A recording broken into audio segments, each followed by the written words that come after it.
guys, after sa birthday for today's video, nag-harvest kita sang atis nga super dako na guys, ang tawa niyo siya as in. Tapos may isa pa gid dito ginakaon ko araw. Oops, ay ano. Oops. Tinan. Nakaon ko. So ini siya, hinog naman. As in, naginog ba siya sa puno.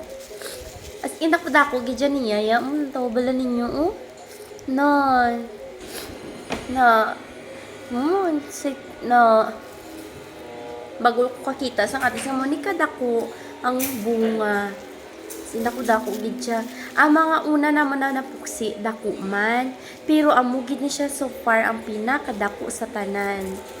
Nan. In, nakaputos pa siya. Iputos labi naman siya sa plastic. Ayan. Mainat gani yung plastic. So, that's all guys. Makakaon na kita sang atis. Bastante kita sumong sa atis. Pwede tayo niya siya mahatag sa kung to ka sister. Kaso lang alang-alang naman. Right, today is Saturday, so overripe na niya siya buwas.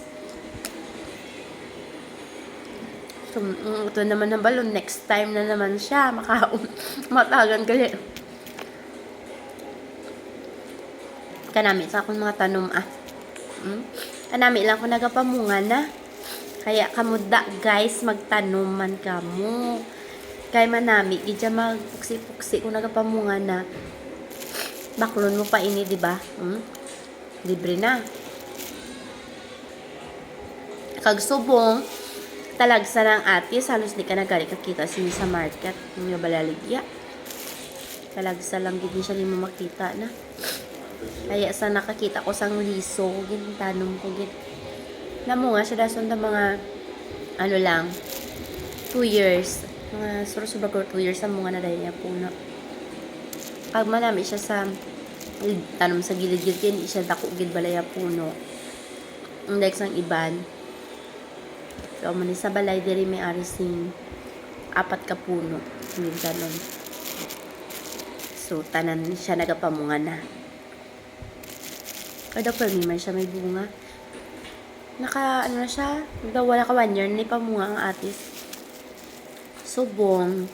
Mani ang ano niya, as in, tsura. Ang tuwa niyo ba lang? Diba daw ako naguya?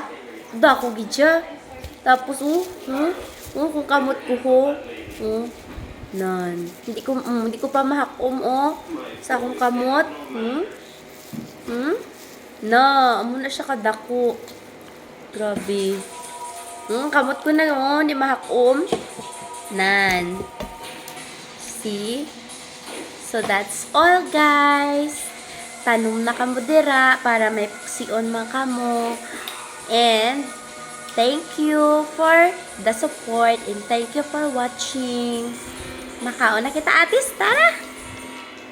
Pang duha, pang second batch. Okay, bye-bye! Thank you for watching. Until my next video.